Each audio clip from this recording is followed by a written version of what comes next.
नमस्कार दोस्तों, हम चर्चा करने जा रहे हैं कक्षा 10वीं का चैप्टर वास्तविक संख्याओं में अंकगणित की आधारभूत प्रमेय पर चर्चा करेंगे और उसके बाद एससीएफ और एलसीएम पर चर्चा होने वाली है और कुछ आवाज गुणन से संबंधित कुछ सवाल हम लगाने वाले हैं। तो अंकगणित की आधारभूत प्रमेय क्या है? अंकगणित की आधारभूत प्रमेय यह है कि प्रत्येक भाज्य संख्या को अभाज्य संख्याओं के गुणनफल के रूप में व्यक्त किया जा सकता है, एक गुणनफल के रूप में व्यक्त किया जा सकता है तथा यह गुणनखंड अभाज्य गुणनखंडों अभाज्य गुणनखंडों के आने वाले क्रम के बिना मतलब ये क्रम को महत्व हम न दें तो कैसा होता है, अद्वितीय होता है, उसके जैसे दूसरा कोई नहीं होगा। उस संख्या के जो गुणनखंड होंगे उसके जैसा दूसरा कोई नहीं होगा। यानी मतलब ये है, अगर उनके क्रम को महत्व हम न दें तो, है ना। तो यहाँ पे है प्रत्येक भाज्य संख्या को अभाज्य संख्याओं के गुणनफल के रूप में व्यक्त किया जा सकता है तथा यह गुणनखंड अभाज्य गुणनखंडों के आने वाले क्रम के बिना कैसा होता है, अद्वितीय होता है। यही कहलाता है अंकगणित की आधारभूत प्रमेय कहलाती है। ठीक है, इसमें मेन फोकस किया गया है कि भाज्य संख्याओं को अभाज्य संख्याओं के गुणनखंडों के रूप में व्यक्त किया जा सकता है। दूसरा एससीएफ में कैसे निकालेंगे? एससीएफ जो होता है वो संख्याओं की प्रत्येक, मतलब जो हम संख्याओं को गुणनखंड निकालेंगे, अभाज्य गुणनखंड निकालेंगे, संख्याओं में प्रत्येक उभयनिष्ठ अभाज्य गुणनखंडों की सबसे छोटी घात, मतलब जो संख्याओं के अभाज्य गुणनखंड हम निकालेंगे तो उसमें से संख्याओं के उभयनिष्ठ मतलब जो दोनों में हो उसकी सबसे छोटी घात को हम लेते हैं। इसमें संख्याओं के प्रत्येक उभयनिष्ठ अभाज्य गुणनखंडों की सबसे छोटी घात का गुणनफल हमारा क्या कहलाता है? एचसीएफ कहलाता है।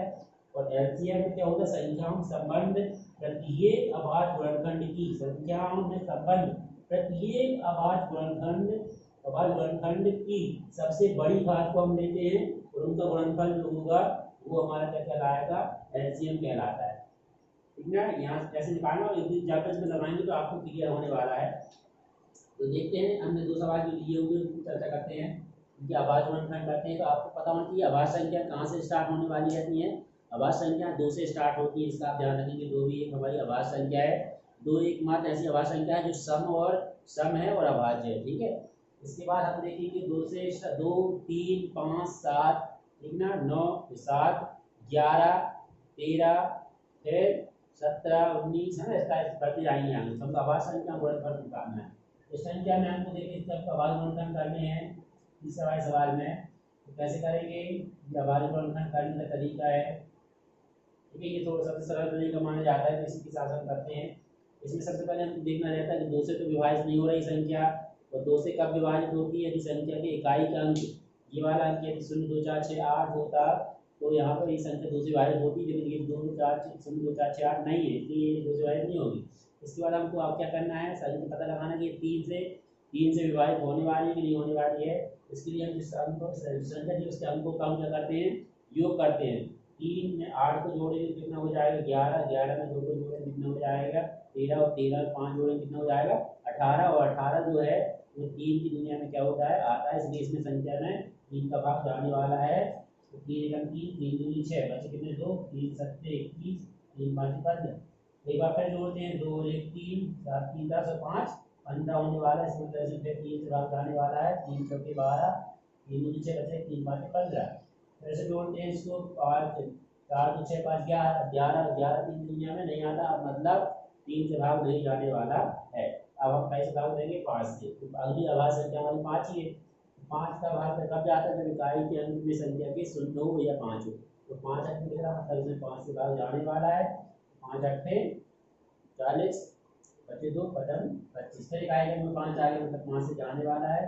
5 से 5, 8 में एक बार जाएगा, बचेगा 3, और 5 7 35।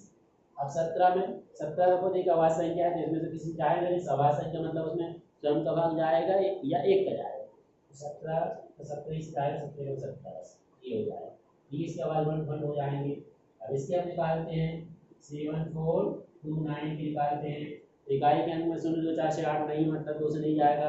इसके पता लगाएंगे, 3 से एक संख्या को जोड़ो, 7 4 11 और 2 13, 11 तो 13 और 9 13 कितने हो जाएंगे? 22। 22 3 में आता है क्या? नहीं आता, मतलब नहीं जाने वाला है। 22 3 से नहीं जाएगा। और इसमें देखेंगे इकाई के अंक क्या है? 0 या 5 तो नहीं है, मतलब इसमें इससे 5 से भी नहीं जाने वाला है। तो अब अंक किससे जाने वाला है 7 से, तो 7 से पता लगाएंगे तो देखें 7 7 ना 63, ठीक ना, और 7 हम 70, 10 बार चला जाएगा, बचेंगे कितना 4, ठीक ना। 7 पर पहले 7 से निकालें तो 9 में नहीं जाएगा 7 से, मतलब 7 से भी नहीं जाने वाला है। अब आगे क्या बचा हमारा 11, 11 से देखेंगे, देखते हैं अपन 7400 इसमें किसी 17 से जाना चाहिए, तो 17 से देते हैं, तो 17 चौको 68 है ना, बचे कितने, कितना बचेगा 68, बचे कितने 6, ठीक है। फिर 17 3 51, 17 3 51, कितने बचने वाला है, कितना 11, तो हो गया कितना 119, कितना हो जाएगा 119, 17 सत्ते 119 है, 17 सत्ते 119 हो जाएगा ये। हाँ अब यहाँ पे देखिए किससे जाएगा, 17 से जाएगा क्या, 17 17 17 3 क्या 17 34 है ना, 34 से बचे यहाँ कितना बचेगा 6 3 9 9, नहीं यहाँ नहीं जाएगा, 17 से 19 से देखते हैं, 19 से देते हैं, तो 19 से 19 19 दूनी 8 19 की 57 ज़्यादा हो रहा है, 19 दूनी 38, बचेगा कितना 5, 19 किया 57 है ना, फिर 23 से चला जाएगा, ठीक ना, सही 23। ये जो अपन निकाले ये इसका संख्या 3825 का ये हमारा क्या हो जाएगा, बाजू गुणनफल 3 cross 3 cross 5 cross 5 cross 17 cross 1 देख सकते हैं इसको ना। तो इसी प्रकार से इसका बाजू गुणनफल क्या हो जाएगा 7429 का क्या हो जाएगा 17 क्रॉस 19 क्रॉस 23 क्रॉस 1 देख सकते हैं इसको ना। तो यहाँ पे हम ध्यान दें ये जो संख्या है 3355, ये सब संख्याएं क्या हैं, सभी संख्या अभाज्य संख्याएं हैं, और इनको जो एक सी है उनको हम ऐसा लिख सकते हैं 3 का घात 2 गुणित 5 की पावर 2 गुणित 17, ऐसा लिख सकते हैं ना, तो घात 2 भी लिख सकते हैं, ऐसे यहाँ पर कोई है नहीं जो कि जिससे ऐसे रहने वाला है, इस प्रकार से ये निकाला जाएगा। क्वेश्चन नंबर दूसरा प्रश्न नंबर 1.2 का देखते हैं, इसमें क्या है एचसीएफ गुणित एलसीएम बराबर दोनों संख्या गुणनफल, ये हमको दर्शाना है, ऐसा होता है कि नहीं होता है। तो पहले संख्या पर तो हम इनके एचसीएम और एचसीएफ निकालना सीखेंगे, तो सबसे पहले तो हम गुणनखंड यही करनी पड़ेगी, आवाज गुणनखंड है ना, 510 का निकालते हैं, हमने बताया एक इकाई के में 0 आगे मतलब 2 से जाने वाला है, तो 2 दूनी 4 बचे 25। अब देखिए यहाँ पर 5 5 10 और 2 12, अब 2 से जाएगा इकाई के में 5 आ गया, मतलब 3 से देखेंगे 5 5 10 2 12 3 से जाएगा, ठीक है, 36 3 24 15, 8 5 13, 3 से नहीं जाएगा, अपने यहाँ 5 से जाने वाला है, 5 1 5 और 70 35 27 से जाएगा, 27 आवाज संख्या की, और 92 की निकाल दो, 2 है इकाई के में 2 कम 2 और 2 ना 2 कम 2 2 चौकी 8 और बचा 2 6 12, फिर 2 से जाने वाला 2 4 2 6, फिर 23 से ही जाएगा क्योंकि 23 भी एक आवाज संख्या है, ठीक ना। इस प्रकार से अपन ने कर लिया इसको। अब इसको लिखेंगे 510 बराबर क्या हो जाएगा 2 गुणित 3 गुणित 5 गुणित 17, इसी प्रकार से 92 की गुणनफल लिखेंगे 2 गुणित 2 गुणित 23, ठीक ना।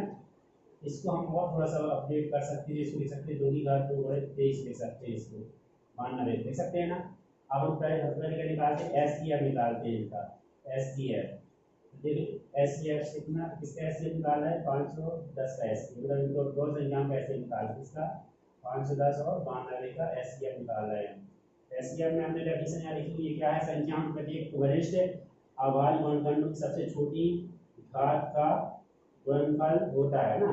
तो यहाँ पे देखें जो वरिष्ठ है दोनों वरिष्ठ इसमें 2 की घात 1 है और यहाँ भी 2 है, 2 की घात 2 है, तो 2 की घात 1 और 2 की घात 2 में इन दोनों में केवल 2 ही वाली संख्या वरिष्ठ है, तो इसकी छोटी घात क्या कहलाएगी 2 की घात 1, 2 की घात 1 मतलब ये क्या कहलाएगा, तो हमारे लिए क्या हो जाएगा एससीएफ हो जाने वाला है, ठीक है ना। और एलसीएम के लिए क्या होता है एलसीएम, इसका 510 और 92 का हम क्या निकालने जा रहे हैं एलसीएम। एलसीएम में क्या था संख्याओं के संबंध प्रत्येक अभाज्य गुणनखंड की सबसे बड़ी घातों का गुणनफल, संबद्ध प्रत्येक मतलब प्रत्येक को लेना और सबसे बड़ी घात वाला लेना। तो हम देखें यहाँ पर इसमें 2 और 2 ये 2 मैच कर रहा है, इसमें दोनों में सबसे बड़ी घात 2 की घात 2 जिसको ले लेंगे और प्रत्येक लेना है। देखिए यहाँ प्रत्येक में क्या आएगा यहाँ पर 23, यहाँ पर यह 3 भी है, यह 3 नहीं 3 भी लेना है, 5 भी लेना है, 17 भी लेना है और 23 भी लेना है। इनको हमको क्या कर देना है, इनका को गुणा कर देना है। तो करते हैं गुणा इसका, जल्दी से करिए तो हमने इसका गुणा कर लिया है। देखो 2 की घात 4 है, 4 की 12 25 60 और 30 करेंगे 3 4 इसको गुणा करने पर ये हो जाएगा 30 है 460। ये आपके इसका एलसीएम ये हो गया, एचसीएफ इसका तो हो गया। अब इसकी जांच करना है, क्या होता है एचसीएफ गुणित एलसीएम बराबर संख्या गुणनफल, पहली संख्या गुणित दूसरी संख्या तो एचसीएफ कितना आया है 2 और एलसीएम कितना आया है 23,460। इसका गुणा इसमें करना है और यहाँ पर किसका 510 में गुणा करना है, 510 में गुणा करना है 5 करते हैं गुणा। तो इसमें गुणा करेंगे देखें 0 तो 6 2 6 तो वहाँ से 1 2 काट रहे 9 3 2 6 और 4 ये आ गया। इसके गुणा करेंगे तो ये भी इतनी आने वाला है, ठीक है। इस प्रकार से यहाँ पे अपन देख पा रहे हैं कि दो संख्या का गुणनफल उसके लगभग समानुपाती है, मात्रा समानुपाती गुणनफल के बराबर होता है। मतलब दो संख्या का गुणनफल उसके एचसीएफ और एलसीएम के गुणनफल के कैसा होता है, बराबर होता है। उम्मीद करता हूँ कि आप लोगों को समझ में आया होगा कि किस प्रकार से इसको निकाला गया है। और वीडियो अगर अच्छी लग रही है तो आप लाइक कर देंगे और मेरे चैनल को सब्सक्राइब करेंगे। वीडियो में इतना ही, धन्यवाद।